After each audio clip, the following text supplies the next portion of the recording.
সময়ের পুঁজি ফুরিয়ে যাচ্ছে, আখিরাতের প্রস্তুতি নেওয়ার সময় ক্রমশ নিঃশেষ হয়ে আসছে। কত মানুষ আমাদের চোখের সামনেই পাড়ি জমাচ্ছে কবর জগতে। একদিন আমাদের পালাও আসবে, চিরদিনের জন্য বন্ধ হয়ে যাবে আমলের খাতা। তখন চাইলেও আর দুরাকাত সালাত আদায় করা যাবে না, দুটো পয়সা সাদাকা করা যাবে না, ঠোঁট নাড়িয়ে একবার সুবহানাল্লাহ পড়ার সুযোগ আমরা আর পাবো না। আফসোস, কেবল আফসোস ছাড়া সেদিন আর কিছুই করার থাকবে না। মৃত্যু যখন আমাদের দোরগোড়ায় এসে যাবে, তখন এক মুহূর্ত এদিক ওদিক হবে না।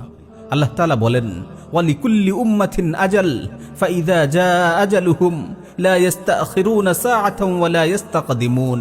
আর প্রত্যেক জাতির জন্যই একটি নির্দিষ্ট সময় রয়েছে। যখন তাদের সেই সময় চলে আসে, তখন তারা তা এক মুহূর্ত ওয়াকপিচ করতে পারে না। একবার মৃত্যুর সীমানায় প্রবেশ করার পর সেখান থেকে ফিরে আসার আর কোনো সুযোগ নেই। হঠাৎ নিষ্ঠুর মৃত্যু যখন কারো দোরগোড়ায় এসে দাঁড়াবে, তখন তার আফসোসের শেষ থাকবে না। হায়, ঈমান আনার সুযোগ তো শেষ হয়ে গেল, আমল করার সময় তো শেষ হয়ে গেল, তাওবা করার সময় তো শেষ হয়ে গেল, আমার গুনাহ মাফ করানোর সুযোগ তো হাতছাড়া হয়ে গেল।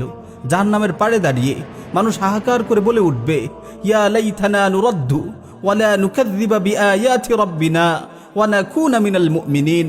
হায় আফসোস, আমাদের যদি আবার দুনিয়াতে ফেরত পাঠানো হতো, তাহলে আমরা আমাদের রবের নিদর্শন সমূহকে অস্বীকার করতাম না এবং আমরা মুমিনদের অন্তর্ভুক্ত হয়ে যেতাম।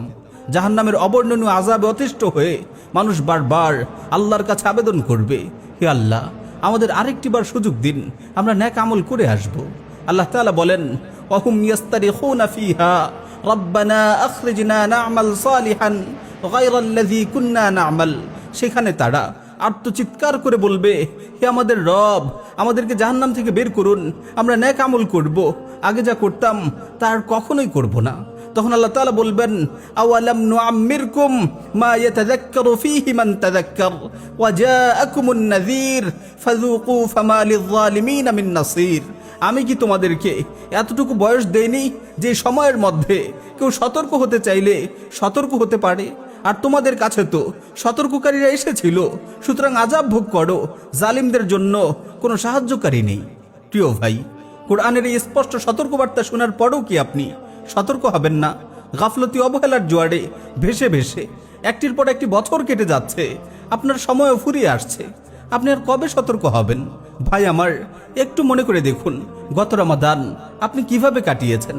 এই রমাদানও আপনি ওভাবে হেলায় ফেলায় কাটিয়ে দেবেন? আপনাকে এই নিশ্চয়তা কে দিয়েছে যে আপনি আরো একটি বছর বেঁচে থাকবেন? আগামী বছর আপনি রমাদান আবার পাবেন? বলুন, আপনাকে কে এই গ্যারান্টি দিয়েছে আগামী বছর রমাদানে আপনি সুস্থ থাকবেন, আমল করার মতো ফুরসত পাবেন? তো কিসের ভরসায় আপনি জীবনের পুঁজিগুলো নিঃশেষ করছেন? কিসের আশায় আপনি গুনাহ করে যাচ্ছেন? কত গুনাহ করলে আপনার পেট ভরবে? আর কত সময় নষ্ট করলে আপনার বোধোদয় হবে? আর কত মানুষকে মরতে দেখলে আপনি সচেতন হবেন? আপনাকে কে এই নিশ্চয়তা দিয়েছে যে আপনি তাওবার সুযোগ পাবেন? ভাই আমার, আপনি সেই লোকগুলোর কথা স্মরণ করুন যারা গত বছর আপনার সঙ্গে সওম পালন করেছিল, আপনার সঙ্গে ঈদের জামাতে শরীক হয়েছিল, কিন্তু তারা আজ দুনিয়ায় নেই। আর কোনোদিন তারা রমাদান পাবে না, আর কোনোদিন তারা তাওবা করতে পারবে না, আর কখনো তারা দুরাকাত নফল সালাত আদায় করার সুযোগ পাবে না। প্রিয় ভাই, দুনিয়ার চলমান অবস্থা আপনি নিজ চোখে দেখতে পাচ্ছেন, প্রতিদিন পাল্টে যাচ্ছে পরিস্থিতি। আপনি কি বুঝতে পারছেন না কিভাবে চোখের সামনে একের পর এক বিপর্যয় নেমে আসছে? সুতো ছিঁড়ে যাওয়া তাসবিদানার মতো ফিতনাগুলো একের পর এক খসে পড়ছে। পরিস্থিতির দিকে গভীরভাবে লক্ষ্য করলে আপনি স্পষ্ট বুঝতে পারবেন এক কঠিন পরিণতির দিকে এগিয়ে যাচ্ছি আমরা কেউ জানি না অনাগত দিনগুলো কতটা কঠিন হবে। তাই সময় থাকতেই কিছু পাথেয় সংগ্রহ করার চেষ্টা করুন। হায়াতের পুঁজি শেষ না হতেই কিছু আমল করে নিন, অতীতের গুনাহগুলো মাফ করিয়ে নিন। প্রিয় ভাই, গাফলতি অনেক হয়েছে, এই রমাদানে হলেও অন্তত ঘুরে দাঁড়ানোর চেষ্টা করুন।